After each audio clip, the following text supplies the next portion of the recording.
Y vamos a anotar como título al mensaje del día de hoy: reformas de fidelidad. Reformas de fidelidad. Este es un mensaje que comencé la semana pasada y Dios ha venido hablando mucho acerca de este tema, pero por cuestión del tiempo no pude terminarlo y hoy voy a dar la segunda parte. Pero para que todos estemos en ese mismo sentir y en ese mismo corazón, voy a dar solamente una breve introducción a lo que vimos la semana pasada y voy a adentrarme al tema que vamos a estar tocando el día de hoy. Así es que quiero que abras conmigo la Biblia en Segunda de Crónicas, capítulo 32, y vamos a dar lectura al versículo 1, por favor. Segunda de Crónicas 32, 1. Me dicen amén cuando lo tengan.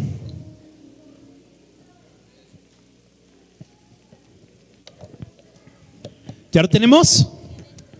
Dice la palabra del Señor así: después de estas cosas y de esta fidelidad, vino Seraquerib, rey de los asirios, e invadió a Judá y acampó contra las ciudades fortificadas con la intención de conquistarlas. Viendo pues Ezequías la venida de Seraquerib y su intención de combatir a Jerusalén, tuvo consejo con sus príncipes y con sus hombres valientes para cegar las fuentes de agua que estaban fuera de la ciudad, y ellos le apoyaron. Inclina tu rostro y vamos a orar. Padre, en el nombre de Jesús, vengo delante de tu presencia, Señor, y quiero darte gracias por cada vida dispuesta, por cada corazón dispuesto. Gracias, Señor, por el ánimo de cada hermano que hoy ha venido a este lugar. Señor, te glorificamos y te bendecimos. Oramos para que hables a través del consejo de tu palabra y, Señor, que no salgamos como entramos, sino que seamos golpeados por un golpe de tu Espíritu Santo y que hagas lo que tengas que hacer en este lugar. A ti te damos gloria y honra, Padre, en el nombre de Jesús. Amén. Bien, reformas de fidelidad. Voy a dar solamente una pequeña introducción de lo que hablé la semana pasada. Estábamos hablando de Segunda de Crónicas, capítulo 32, desde el capítulo 29 hasta el 32, en donde la Biblia nos habla de la historia de un rey joven llamado Ezequías. Y Ezequías fue de los pocos reyes que se atrevió a romper los moldes, porque cuando lees Primera, Segunda de Samuel y Crónicas y Reyes, te vas a dar cuenta que cada rey que se levantaba tenía el común denominador de que hacía las cosas mal. Cada rey que se levantaba transgredía principios, violaba leyes, deshonraba al Señor, pero ese no fue el caso de Ezequías. Cuando Ezequías comenzó a reinar, tomó un reino dividido. Cuando Ezequías comenzó a reinar, la casa del Señor estaba cerrada, y no solamente estaba cerrada, estaba destruida. Los sacerdotes se habían ido, los levitas dejaron de trabajar. Y hay una palabra que los historiadores ocupan para definir al rey Ezequías, y esa palabra es que Ezequías era un reformador. Digan conmigo, reformador. Y yo quiero hablarte hoy de la importancia de aprender a ser reformadores para nuestra casa. De acuerdo a la Real Academia Española, un reformador es el que levanta en alto las verdades que se habían olvidado. Aquel que se da cuenta de lo que se había dejado de hacer y trabaja para que se vuelva a hacer. Un reformador es el que repara lo que está destruido, y un reformador es el que muestra fidelidad para hacer lo que Dios ha pedido. Y Ezequías fue un reformador que se esforzó por hacer las cosas para agradar y para honrar al Señor. Y la semana pasada te hablé de la primera de las reformas que hizo Ezequías. Así es que si estás anotando, sencillamente para recordarlo, la primera reforma que hizo Ezequías es que reabrió las puertas del templo y restituyó la adoración. Ezequías reabrió las puertas del templo y restituyó la adoración, y eso nos habla de una reforma hacia la casa del Señor. hacer un pacto, hacer un compromiso de que no lo vamos a dejar, de que no nos vamos a soltar, de que nos vamos a esforzar por edificar el templo, por edificar la casa del Señor. Y el día de hoy quiero hablarte de las dos reformas más que hizo el rey Ezequías. Así es que la segunda reforma que hizo el rey Ezequías, reforma número 2, Ezequías restituyó la Pascua para el pueblo de Israel. Anótalo, por favor. Ezequías restituyó la Pascua dentro del pueblo del Señor. Y quiero leerte lo que dice Segunda de Crónicas, capítulo 30, versículo 1. Envió después Ezequías por todo Israel y Judá, y escribió cartas a Efraín y Manasés para que viniesen a Jerusalén, a la casa del Señor, para celebrar la Pascua. Digan conmigo, la Pascua, al Señor Dios de Israel. Y el rey había tomado consejo por sus príncipes y con toda la congregación en Jerusalén para celebrar la Pascua en el mes segundo, porque entonces no la podían celebrar por cuanto no había suficientes sacerdotes santificados, ni el pueblo se había reunido en Jerusalén. Quiero explicarte un poco qué significa la Pascua. La palabra Pascua viene de la palabra hebrea Peshach, P-E-S-A-J, Peshach, que se traduce en nuestro lenguaje hispano como pasar por alto o pasar por encima. Debemos de recordar esto. En el Antiguo Testamento Jesús no había venido, y como Jesús no había venido a la tierra, no había perdón de pecados. Y la ley decía que quien pecaba en un mandamiento se hacía culpable de toda la ley, y que la paga del pecado era la muerte. Y la única forma en la que el pueblo de Israel podía expiar sus pecados es que una vez al año ellos celebraban una fiesta llamada la fiesta de Pascua. ¿En qué consistía la fiesta?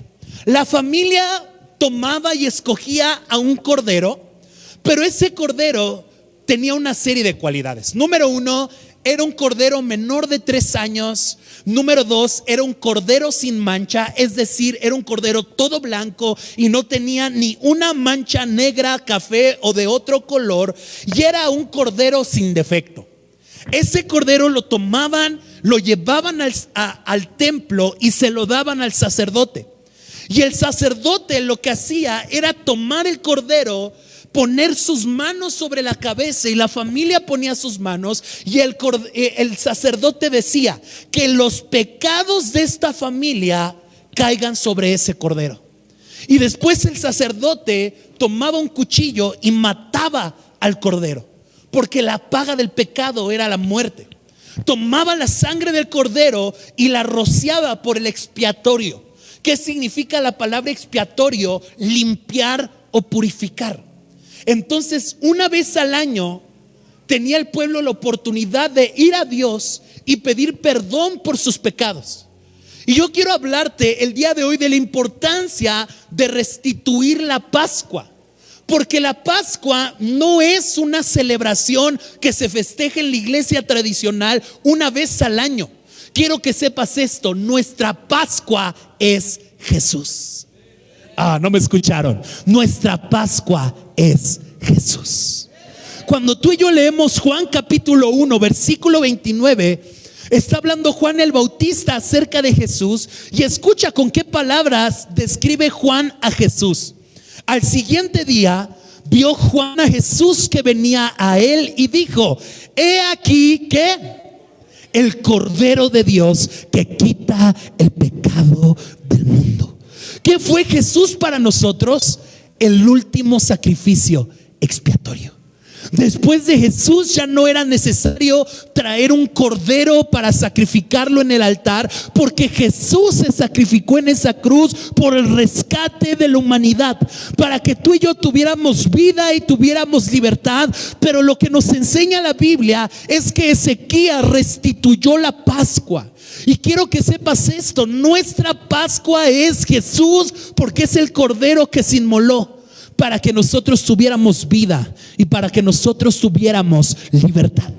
La pregunta es, ¿cómo correspondemos a la Pascua? ¿Cómo correspondemos al sacrificio de Jesús? Sencillo, demostrándole que le amamos. Y tú puedes preguntarte, pastor, yo le demuestro que le amo porque cada que vengo al templo me la paso diciendo te amo, como hoy lo cantaron, no, yo te amo.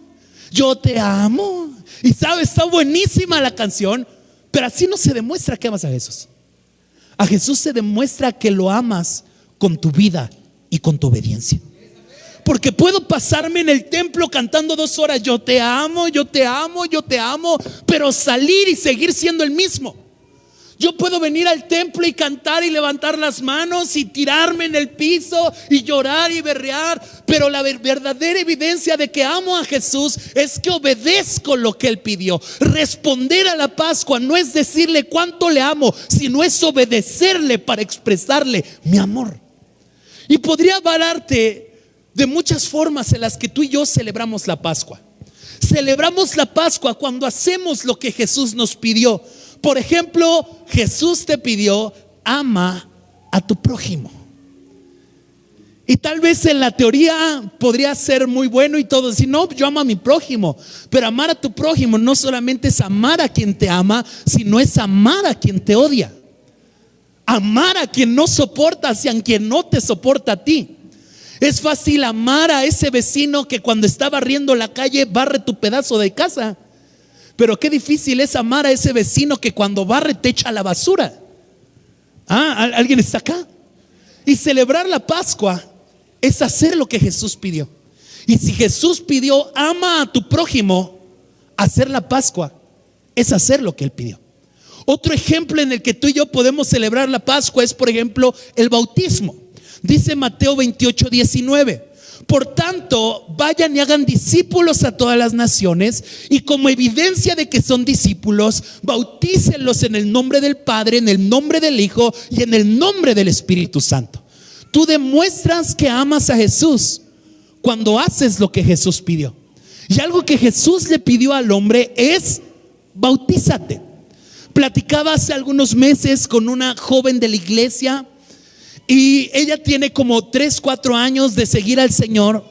Y esta joven me decía, yo no me he bautizado. Y le decía, oye, ¿y qué esperas para bautizarte? Y me dice, no, yo no me quiero bautizar. Y le pregunté, ¿y por qué no te quieres bautizar? No, es que eso ya es un compromiso muy serio. ¿Qué caray? Y si no tienes compromiso, ¿a qué vienes a la iglesia? ¿O vienes a jugar? ¿O qué vienes a hacer? Porque la evidencia de que amo a Jesús es que estoy dispuesto a hacer lo que Jesús me pidió. Y una respuesta de nuestro amor por Jesús es nuestra obediencia. Y Jesús no preguntó, Jesús dijo, bautízate. Así es que yo quisiera preguntar, ¿cuántos no se han bautizado por la fe cristiana? Levante su mano. Llegó su tiempo de bautizarse. Llegó su tiempo. Amén. Vamos a darle un aplauso al Señor. Porque esa es nuestra forma de demostrar que amamos a Jesús, que estamos dispuestos a hacer lo que Jesús nos pidió. Y por eso aclaré por la fe cristiana, ¿verdad? Porque algunos dirán, no, pues yo ya me bauticé, tenía como 6 meses de nacido, me echaron unos chisguetes y pues ya dice mi jefa que ya me bauticé. No, eso no vale, ¿ok? Porque es importante que sepamos los principios acerca del bautismo. Y si vienes al CAME, aquí te los vamos a explicar. Pero ese es un acto de obediencia. Celebrar la Pascua es hacer lo que Jesús pidió. Por eso nos bautizamos. Número 2, por eso celebramos la cena del Señor. Porque Jesús dijo en Lucas 22:19: y tomó el pan y dio gracias y lo partió y les dijo: este es mi cuerpo que por vosotros es partido, hagan esto en memoria de mí. Si Él lo pidió, nosotros lo hacemos. Otra evidencia, otra forma en la que tú y yo celebramos la Pascua es a través del acto del matrimonio. Digan conmigo, el matrimonio. El matrimonio. Dice Marcos capítulo 10 versículo 6: pero en el principio Dios creó varón y hembra, los hizo Dios. Por eso dejará el hombre a su padre y a su madre, y se unirá a su mujer, y los dos serán una sola carne. Así es que ya no son más dos, sino uno solo. Por lo tanto, lo que Dios juntó no lo puede separar el hombre. Tú demuestras que amas a Jesús cuando estás dispuesto a hacer lo que Jesús te está pidiendo. Y algo que Jesús pidió es que nos casemos. Y el diablo ha logrado convencer a algunos cristianos para hacerles creer que no es necesario que se casen. E incluso he escuchado a hombres decirle: pues ¿para qué me caso si ya sabes que te amo? Quiero decirte que la evidencia del amor no se da en la cama, se da en un altar dando un anillo. Esa es la verdadera evidencia del amor. Y si alguien te dice que no está dispuesto a casarse contigo, te está demostrando que no te ama lo suficiente. Porque quien te ama no tiene reservas en ese amor. Para Dios es importante que te cases. Para Dios es tan importante que si estudias la Biblia, te vas a dar cuenta que la Biblia empieza con una boda y termina con una boda. ¿Lo habías notado? Génesis capítulo 2, Dios casando a Adán y a Eva. Y puedes decir: pastor, ¿a poco los casó? ¿Sabes qué significa la palabra casar? Bendecir una unión. Y dice la Biblia en Génesis capítulo 2 que creó a Adán y después a Eva. Tal vez esto no sea bíblico, pero es la única respuesta que se me ocurre, ¿verdad? Porque me han preguntado: pastor, ¿por qué Dios primero hizo al hombre y después a la mujer? Bueno, porque yo creo que echando a perder se aprende, ¿verdad?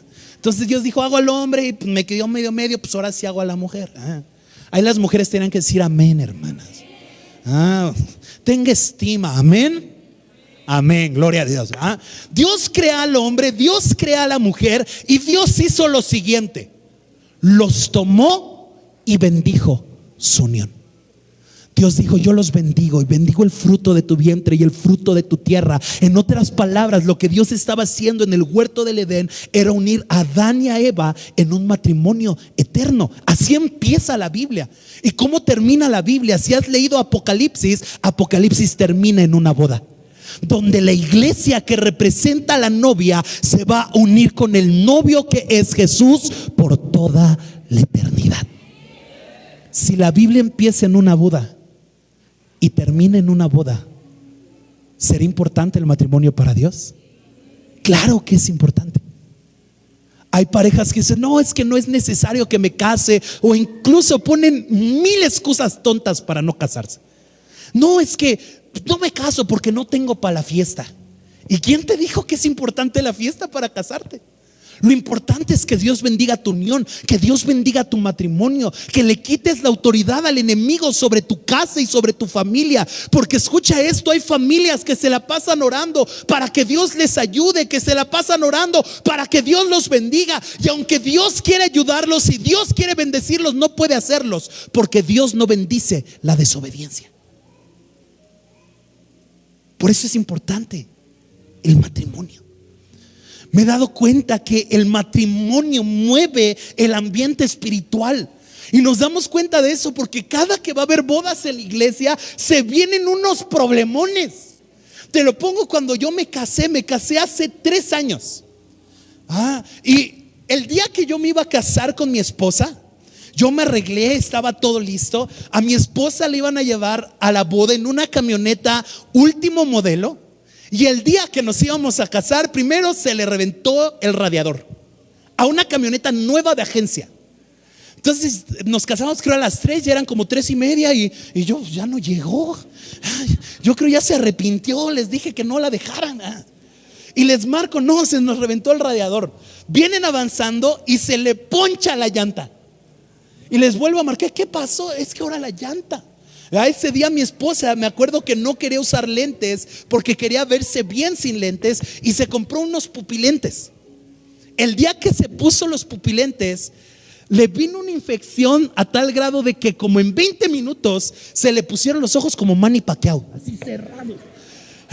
Entonces la veían: ¿y qué te pasó? Y ella, los pupilentes, y no podía ni abrir los ojos, a tal grado que una hermana que es optometrista corrió, le compró unas gotas, le quitaron los pupilentes, y fue una lucha para que pudiera llegar. ¿Por qué? Porque el diablo odia lo que Dios bendice, y si Dios bendice tu unión, él ya no la puede tocar. Y como él no la podía tocar y sabía todo lo que Dios iba a hacer a través de ese matrimonio, estaba estorbando para que no llegáramos ahí.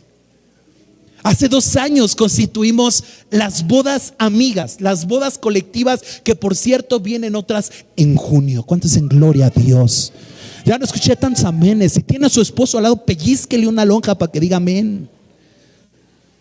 Y nos hemos dado cuenta que esas bodas mueven el mundo espiritual.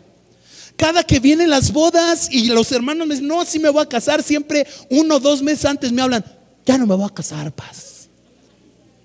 ¿Por qué? No tengo dinero, me peleé con mi esposa, me quieren correr del trabajo. Me acuerdo que una de las bodas, las últimas que hubo, el hermano iba hacia la boda en un taxi que los choca un borracho. Tú puedes preguntarte por qué pasa todo eso. Porque el diablo no quiere que Dios lo bendiga. Porque lo que Dios bendice, el diablo ya no lo puede tocar. Por eso hay familias que dicen, es que ¿por qué no me puedo llevar bien con mi esposa? ¿Por qué no puedo hacer las cosas bien? ¿Por qué no podemos estar en paz? ¿Por qué no podemos ser plenos? ¿Por qué no podemos fructificar? Sencillo, porque Dios no ha bendecido esa unión.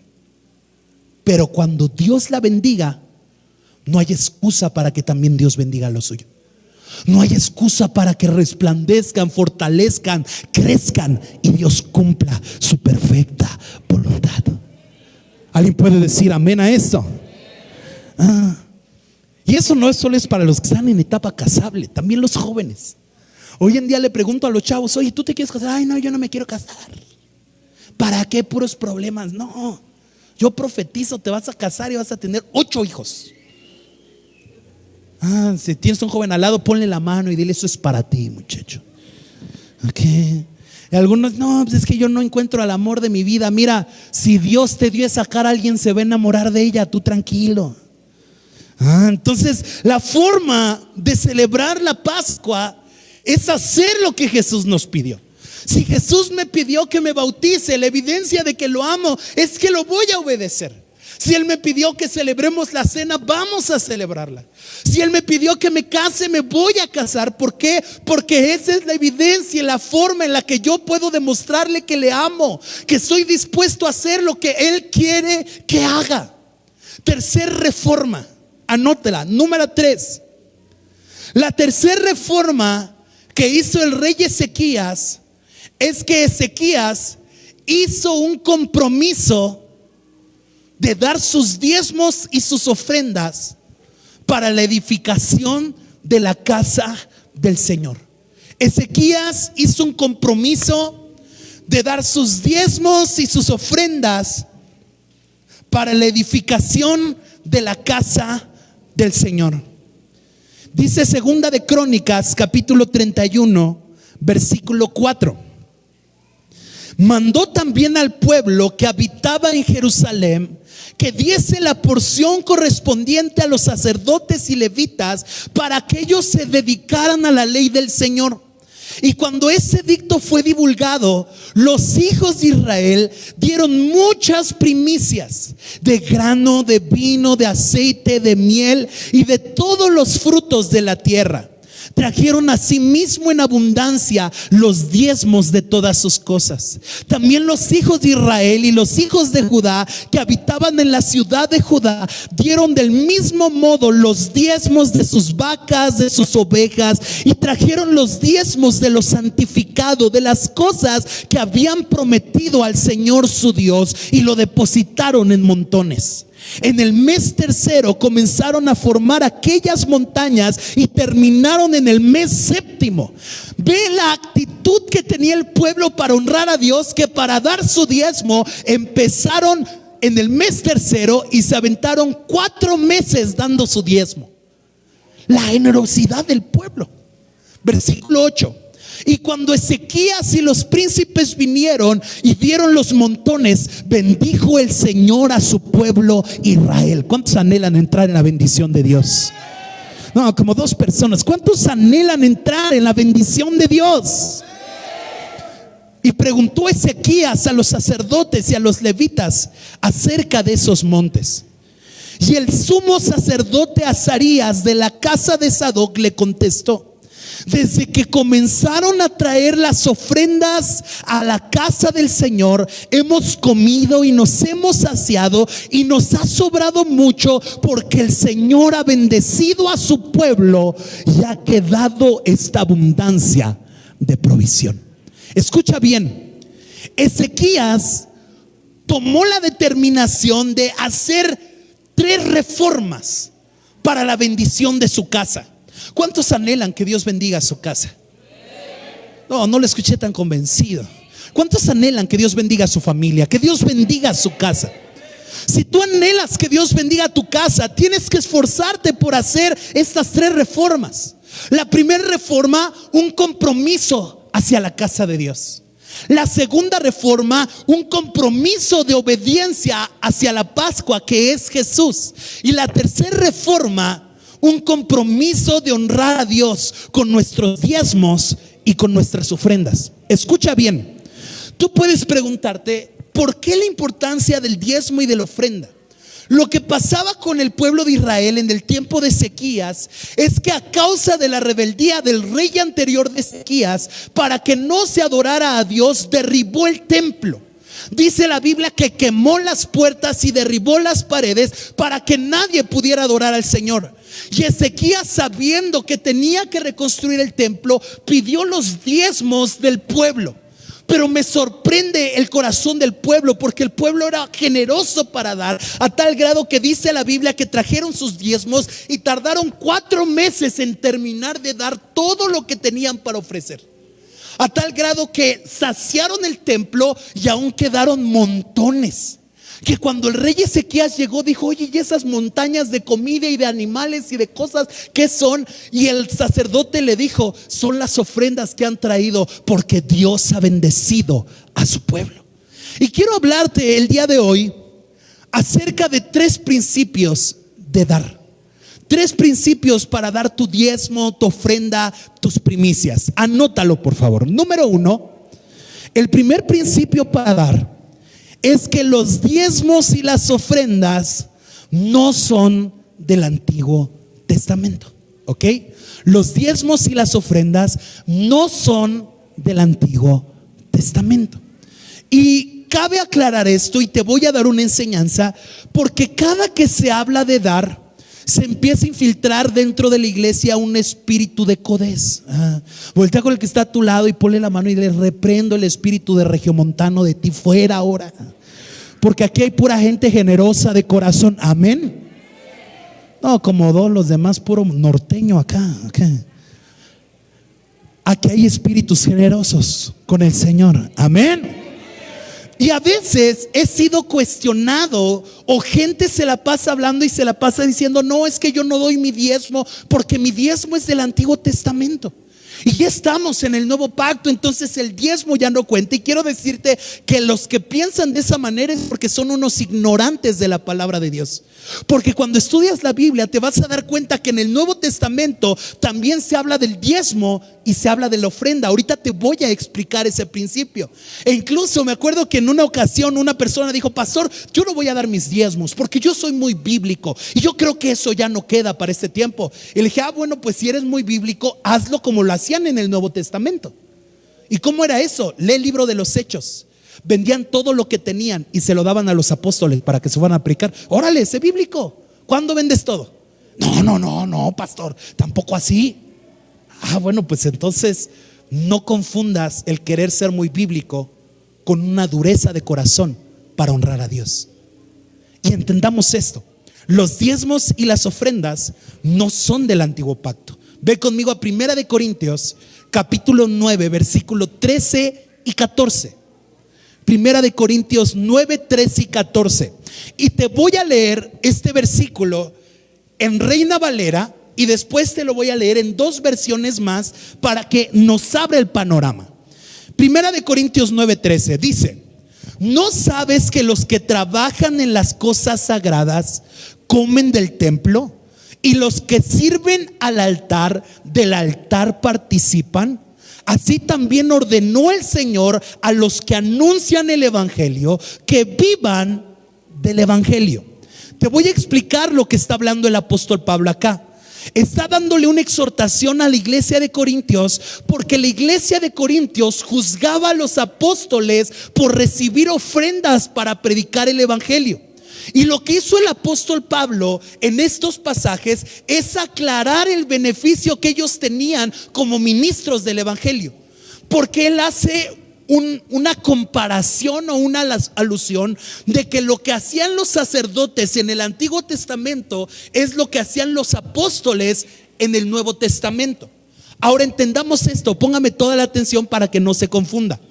En el Antiguo Testamento se recibían 3 tipos de ofrendas. Número 1, primicias una vez al año. Número 2, los diezmos de todo lo que recibían. Y número 3, ofrendas de corazón. Primicias una vez al año, los diezmos de todo lo que recibían y ofrendas de corazón. Y las leyes levíticas decían que las ofrendas eran para el sostenimiento del templo y los diezmos eran para el sostenimiento de los sacerdotes. Porque un sacerdote se dedicaba día y noche a trabajar en el templo, a ofrecer sacrificios, a limpiar el altar, a recibir a la gente, y Moisés vio a bien darle a los sacerdotes los diezmos. Por eso el apóstol Pablo dice: ¿no sabéis que los que trabajan en las cosas sagradas comen del templo, y los que sirven del altar participan? ¿Qué se ofrecía sobre el altar? Los diezmos.